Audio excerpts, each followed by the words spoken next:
बुरहानपुर में चुनावी मुकाबला रोचक होता जा रहा है। दिवंगत सांसद और भाजपा के प्रदेश अध्यक्ष रहे स्वर्गीय नंद कुमार सिंह चौहान के बेटे हर्षवर्धन सिंह चौहान भाजपा से बागी होकर निर्दलीय चुनाव लड़ रहे हैं। उन्होंने बुरहानपुर विधानसभा सीट से टिकट की दावेदारी की थी, लेकिन पार्टी ने उनकी बजाय पूर्व मुख्यमंत्री और भाजपा प्रदेश प्रवक्ता अर्चना चिटनिस को उम्मीदवार बनाया।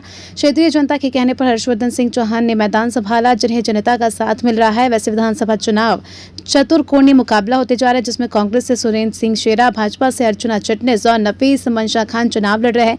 मगर निर्दलीय प्रत्याशी हर्षवर्धन सिंह चौहान को जनता का साथ मिलता नजर आ रहा है। जनता जनार्दन है, किस पर भरोसा जताती है ये तो देखना खास होगा। आपको बता दें कि अभी तो आने वाला समय बताएगा। शाम 6 बजे हर्षवर्धन सिंह चौहान ने प्रेस कॉन्फ्रेंस लेकर उन्होंने अपनी घोषणा पत्र जारी किया। इस दौरान मनोज तारावाल, युवराज आदि भी इस दौरान मौजूद रहे। साथ ही आपको बता दें कि निर्दलीय प्रत्याशी हर्षवर्धन सिंह चौहान के समर्थन में हजारों कार्यकर्ता उनके साथ रहे।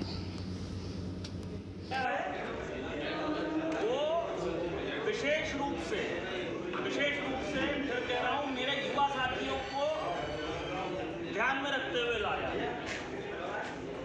और युवा साथियों को ध्यान में रखने का कारण ये है कि घर का युवा अगर रोजगार से लग जाएगा तो वो अपनी माँ का भी ध्यान रखेगा, पिता का भी ध्यान रखेगा, दादी का भी ध्यान रखेगा और दादा का भी ध्यान रखेगा। और आज वो स्थापित होगा, उसके परिवार की जो मुख्य चिंता होती है कि आगे परिवार कैसे चलेगा, वो चिंता दूर होगी। किसानों के लिए क्या किसानों को न्यूनतम दर पे टिश्यू का पौधा उपलब्ध कराऊंगा, जो कि वर्ल्ड क्लास हो। मतलब ऐसा नहीं होगा कि हम लोकल बनाएंगे, नहीं, जो बेस्ट पौधा हम लोग बना सकते हैं वो बनाएंगे और न्यूनतम दाम पर देंगे।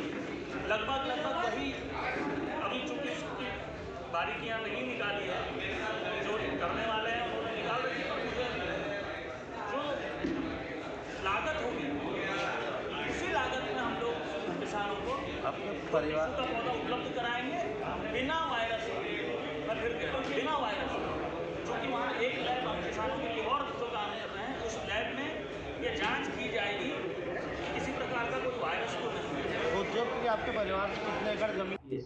मैंने फिर कहा कि किसानों की आय दुगनी हो, किसानों का खर्चा कम हो, किसानों का, आज केली का किसान सबसे बड़ा रिस्क टेकर होता है, सबसे ज्यादा रिस्क लेकर के केली का किसान चलता। उनके रिस्क को कम करने के लिए हम यहां उनको टिश्यू बना करके देंगे, वो भी उस दाम पे जो उनको बाजार में कहीं नहीं मिलेगा, और जांच करके देंगे। ये महिला डिग्री कॉलेज नहीं है, लड़कियों को 12वीं के बाद में घर बैठा दे रहे हैं।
हमारे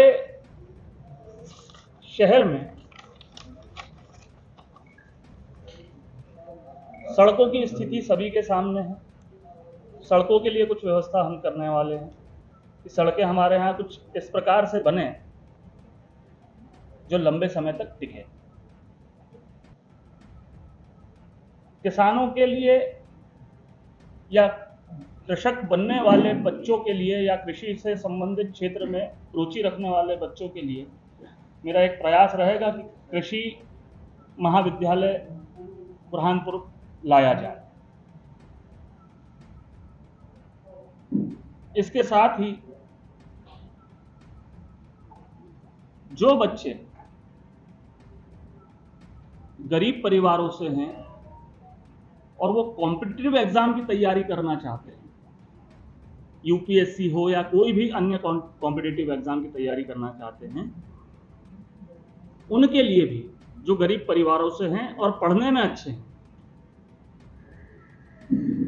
हम 1 रुपया महीने की फीस पर उनको कोचिंग देंगे। इसके अलावा माताओं बहनों के लिए, मातृशक्ति के लिए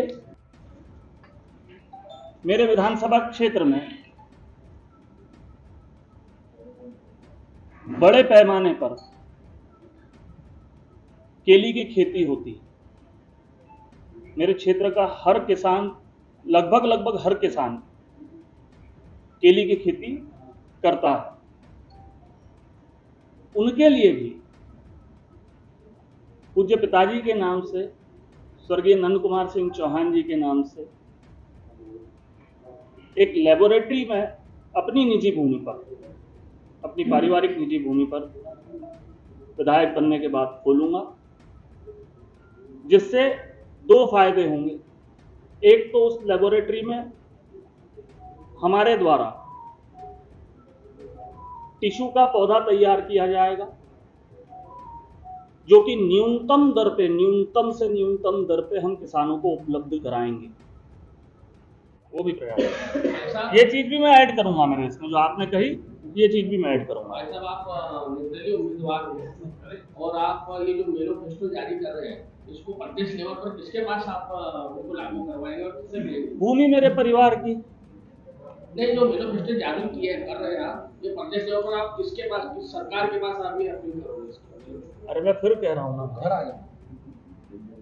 अस्पताल में डॉक्टरों को लाने के लिए किसी सरकार की या किसी सरकार के माननीय मुख्यमंत्री की जरूरत नहीं होती। ये तो एक विधायक का काम होता है कि वो उपलब्ध कराए। ऐसी कौन सी सरकार है जिसको कोई विधायक लिखेगा पत्र कि साहब मेरे यहाँ पर डॉक्टर नहीं है, एक डॉक्टर उपलब्ध करा दो, कोई सरकार मना करेगी क्या? कौन सी सरकार मना करेगी? कोई नहीं। ये तो हमारे यहाँ के जनप्रतिनिधियों का काम था कि अब तक की व्यवस्था कराएं। हम तो हमारी तरफ से 25 बार बोल चुके, 25 बार बोल चुके, पर हमारी कलम में ताकत नहीं है। अब आप लोगों के आशीर्वाद से आएगी तो वो भी करेंगे। मापदंड क्या रहेगा जमीन देने का? मापदंड यही है